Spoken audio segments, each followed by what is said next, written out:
At ito pa, iwasan mo ang tumawa para kang demonyo kung So,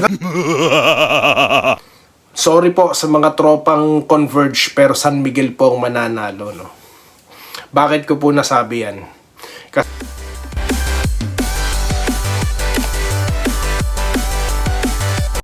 Ayan, so welcome back dito no, sa Day Enrica at Doy TV Sports. Well, pipigilan ko po ang tawa ko ha. May mga nagagalit po eh. Pasensya na po. Kaso vlog ko to eh. Wala kayong pakialam. Lumayas kayo kung ayaw nyo. Joke lang. Joke lang po ha. Joke lang po. Ganito po tayo dito. Joke time lang tayo. Okay, mabilisan lang. Ako po yung nagpapasalamat sa inyo po patuloy na pag-like and subscribe. No? Kung kayo po yung Barangay Ginebra at nagustuhan nyo po tong content na to, ano pang iniintay nyo? Like and subscribe na po. Napakasaya ko na po dito. No? Tuloy-tuloy pong tawa natin. Tayo ng mga ganyan. Anyways, okay, ito na nga po nangyari, mabilisan lamang po to, no? At ilang mga shoutout po sa ating mga kabarangay na nagpapa-shoutout. At of course, yung mga hindi naman po taga-barangay is welcome po kayo dito, no?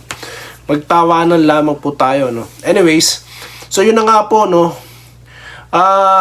Natalo po ang Converge at napakaganda po ng kanilang ipinakitang laban, no. I admired Converge. This is the first time, no, na pinanood ko po, no. Not the whole game, just the highlights, pero pinahanga po ako ng Converge. They're like Meralco, no.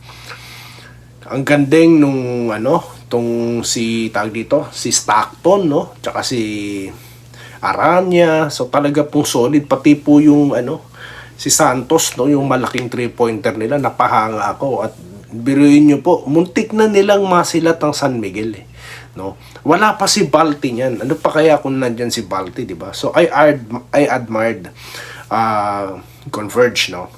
Pero yun na nga po, tulad ng sinabi ko, po talaga, San Miguel talagang mananalo, no? San Miguel po talaga. Kasi nga po, matagal na po ako nanonood ng basketball, no? Kaya nga po tayo nagkaroon ng ganitong klase ng vlog. Dahil po kahit papano, kahit ganyan lang po, no? Kahit paano marunong naman tayo tumingin ng laro.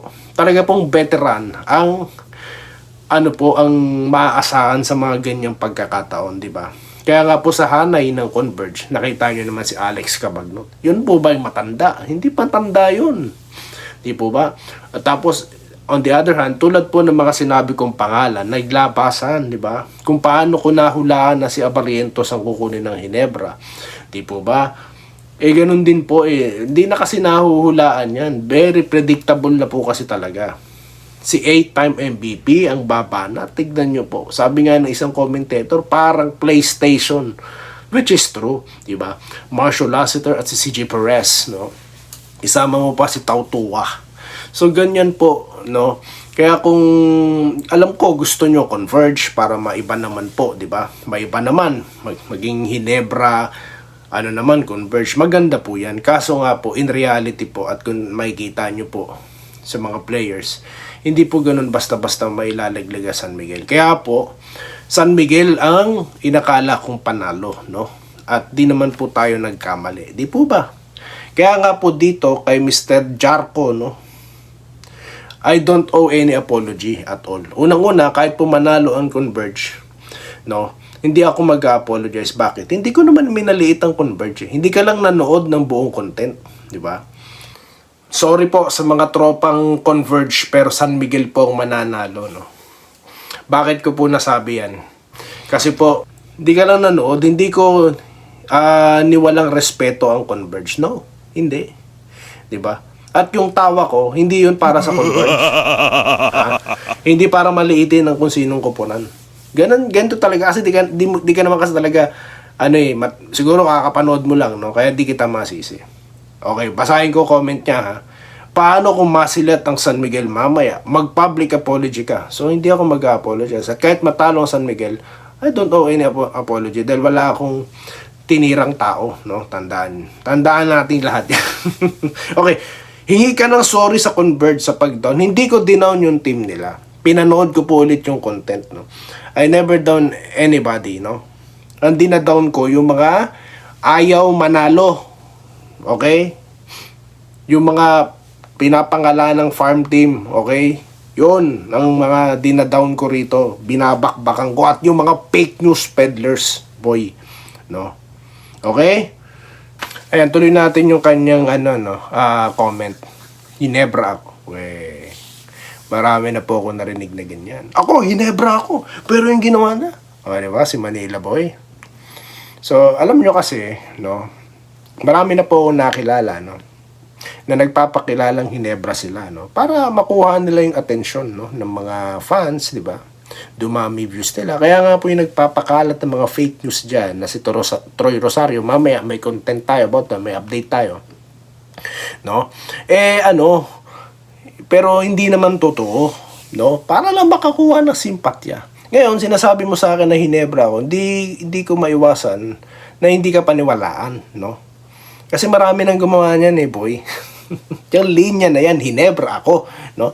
At ito pa, iwasan mo ang tumawa para kang demonyo kung tumawa. So, ganito na lang po tayo mag-vlog. Mananalo po mamaya Ganun po ba gusto nyo sa vlogging? Sir, tanong ko sa inyo, nagba-vlog ba kayo? May channel ba kayo? Di ba? Tsaka this is my own channel. Wala kang pakialam.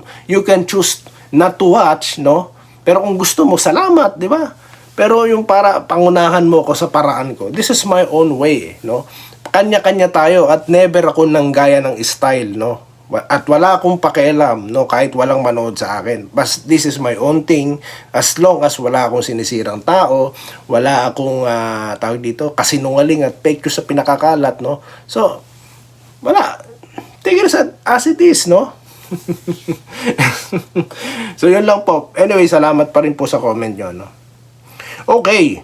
Parang SMB ka. Wag muna pangunahan, bilog ang bola. Gusto ko converge para maiba naman. Di kasi masaya kung SMB at versus BGSM kasi magkapatid, walang excitement. Alam nyo po, kung di kayo nakakapakanood na excitement, wag na po kayong manood. Ganun po kasimple yun. Wag nyo na pong bigyan ng stress ang sarili nyo. Hindi po ba? Yun nga ang akala ko mananalo. Nagkataon naman kasi talaga, di ba? Nanalo talaga. Pinangunahan ko po ba? Hindi. Ayan po yung tinatawag na speculations, di ba? Kaya nga po, bago may laban, may mga ganyang mga palabas, di po ba? So, kaya nga, yun ang ating sariling pananaw dito sa sarili kong channel, di po ba? No? So, kung di nyo po maintindihan yan, pwede po kayong gumawa ng sarili nyong content at vlog para po malaman nyo, no? Para gawa, ganito, ito po yung, tawag dito, yung my thought na mananalo, which is, yun nga nangyari nga, di ba? So, yun lang po, no? So, yun po muna ang ating update. Again, Converge po, magandang laban, no? Pinakita, no? Napakaganda dyan po sa Inares, no? Sa Rizal, taga dyan ako. And of course, San Miguel at Barangay Ginebra po ang maglalaban, no? So, magandang laban po yan, no? Yung bigayan na yan, pag-usapan po natin yan sa susunod na content. At yun lang po muna, no? Ang ating pong, siguro magbasa muna ako ng ilang content, no? Ito po, Kel Divine Converge All the Way. Sabi niya. At Muhammad Asanis R. Idol from Cebu, pa-shoutout. Shoutout po, mga taga Cebu, ano po. Kay Ramil Gonzaga, no? Maraming, morning. Now lang nakapag-update but always watch update. Ay, salamat po sa panonood niyo, Sir Ramil. Sana manalo Converge para hirap tayo, SMB. Actually, mahihirapan din tayo sa Converge. Nakita niyo, kumpiyansado. Mas mahirap pong talunin ng kumpiyansado. Sa totoo lang, no? Kasi, lahat ng naiisip nila, lalo ng mga bata, gagawin nila, no? Pero, yun nga ang inakala ko mananalo. San Miguel po talaga. Kasi nga, nabanggit ko na sa nakaraang vlog, no? Yung mga gustong maasar, pwede pong panoorin yung nakaraang content natin. Ayun na naman yung tawa mo! So again, hindi ko pinagtatawanan ng Converge. Panoorin nyo kasi yung buong content, no? Yun lamang po. At magandang araw po at magandang gabi sa inyo dyan sa Pilipinas. Magbabalik po tayo para magbasa another shoutout time. Itutuloy po natin mamaya yan. No? At bibigyan ko po kayo ng malupitang update at hindi fake news na about Troy Rosario. Yun lamang po. Muli, maraming salamat sa inyong pakikinig. Salamat po sa panonood. Subscribe na para sa mga susunod na basketball at boxing videos.